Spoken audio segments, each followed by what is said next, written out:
What's up, everybody? Welcome back. Teams of Men. Kip Ioane, founder, lead facilitator here. We're in the next edition of our We Read It So You Can Act On It series here on our YouTube channel. As always, like, follow, subscribe our YouTube channel as it keeps growing, and hopefully we're putting out content on there regularly that coaches and administrators and parents of male athletes can utilize to help build a reimagined manhood in the young men participating in the sports in your area.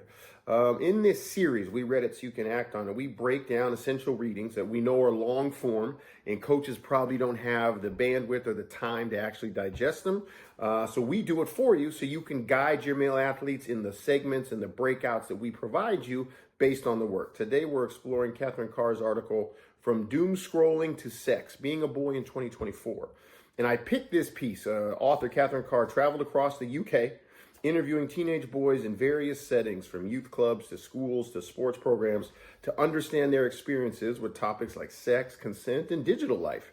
Her work reveals emotional struggles boys face today, making it an essential read for coaches committed to supporting young men. This is a great article, and we hope to break it down for you, not only in direct quotes from her work, but in action plans you can use as a coach in 15 to 20 minute segments with your players in a Teams of Men setting. As always, welcome back. We read it so you can act on it. All right, Coach, segment one with Catherine Carr's work, From Doom Scrolling to Sex, Being a Boy in 2024. I think the main pull-away theme from this first part we want to share with you that you and your staff can get if you deep dive the article yourselves and then go into spaces with your young men to talk about it, is the fear of false allegations and misguided expectations. Okay, the direct quote from Catherine Carr's work is, some boys are recording their partners, their intimate sexual partners, giving verbal consent before sex, and sometimes the phone is being left on recording the actual intimate moments because boys want to make sure. And I think for you, this is a huge red flag, not because of some inherent evil that boys possess, but because we need to reprogram their brains out of this idea that false allegations are rampant and that women are out to get them, that they shouldn't trust their partners.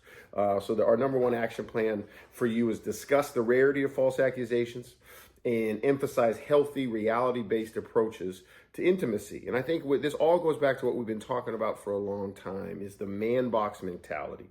The fear of false allegations from your men stems from this false idea that women are untrustworthy, that they're enemies, and that there's this rampant rate of women lying about men assaulting them in order to get money or to damage a man's reputation. When reality, Coach, and you can go online and you can look these up and you can put it up in front of your players, false allegation rates are anywhere from 2 to 8%. And as we've said many times, you would never operate an offense that gave you 2 to 8% success rate guarantee. You would choose the 98 to 92% success rate of the opposite, of the inverse. So we're going to believe women in our program, but we're also going to tell young men, you don't have to, this is not a thing to stress, especially if you break them free of the influence of pornography and Hollywood scripts around what intimacy looks like.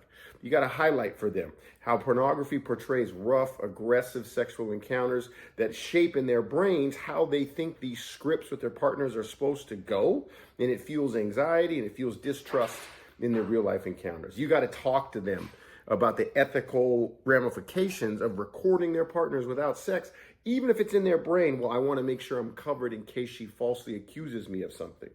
Okay, that's not practicing ongoing consent in any way, shape, or form. It reinforces a lack of respect, and it reinforces a lack of trust in these relationships that they're having with their partners. Healthy relationships, Coach, encourage a shift towards mutual respect, clear communication, and understanding that intimacy should be built on trust and consent and is ongoing. Okay, so I think this is a huge space for you to have a session or two based on what we told you, or call us in. We've done these workshops because we do need to alleviate some of the fears that our guys have that are not rooted in reality or are rooted in a false reality propagated by the manosphere and the man box. Then they need to be on the lookout for getting caught by women. That's something we need to tear down in their mind. Segment two, we'd encourage you to use, Coach, and we're helping you frame here with We Read It So You Can Act On It, is the theme throughout the work from Catherine Carr that the boys and men are experiencing digital overload and isolation. Direct quote that we'll put up here, boys are retreating from the real world. One boy from Hertfordshire shared his total online hours over his recent holiday break was 40 a week.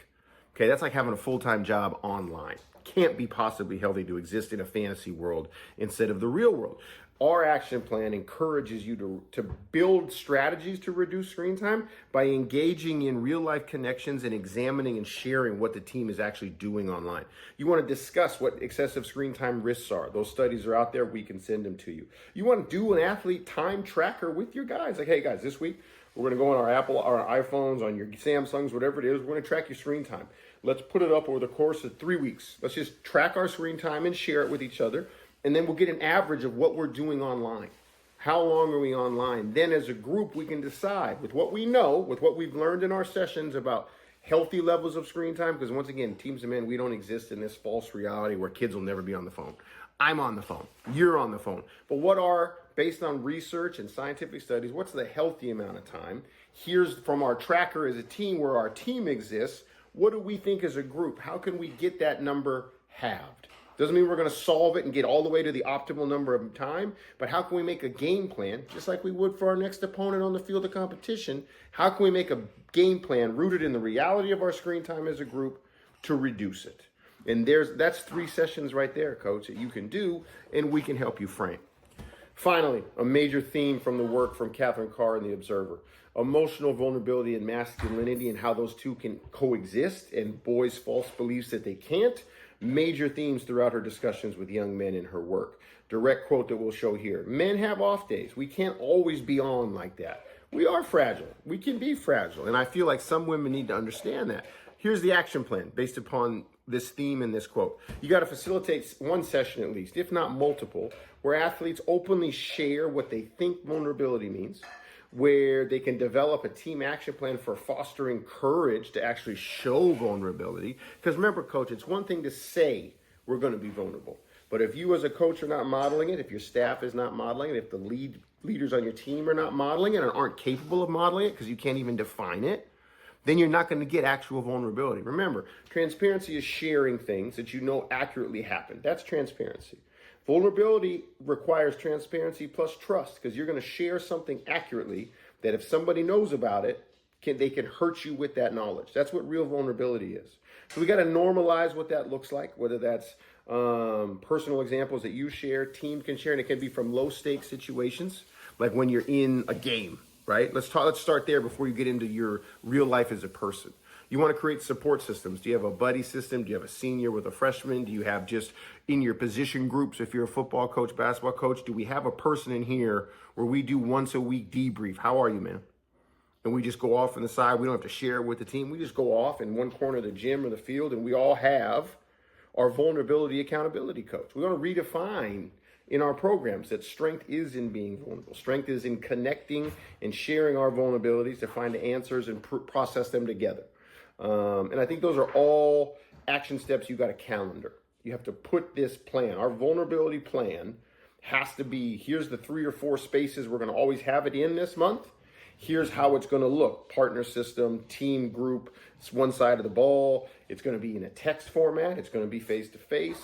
You have to set up a concrete flow to actually get to vulnerability. You cannot just claim that you support vulnerability and you want to have it in your program. You have to model it, show it, and create space and time for it. There you have it, coach. Another episode. We read it so you can act on it from Teams of Men. Catherine Carr's article that we broke down from her work in May of 2024 on The Observer sheds lights on the complex issues that boys face, and you know as a coach of male athletes that your team room is facing. There's pressures of unrealistic sexual expectations. There's the challenges of navigating digital life. And there's the idea of what does it actually mean for me to be having a bad day, for me to be feeling emotionally low, for me to be experiencing the need to confide and be vulnerable with somebody. How do young men navigate that? And as always, Teams of Men believes there's no better place for them to get reps in that than in time with you. And as we always remind you, besides liking, following, and subscribing to our YouTube channel, contacting us, we can craft some of these messages, these sessions for you. Our specialty is in framing these big topics into 15 to 20 minute digestible segments that you and your staff can use in spaces and times in your program your guys already expect you to be teaching.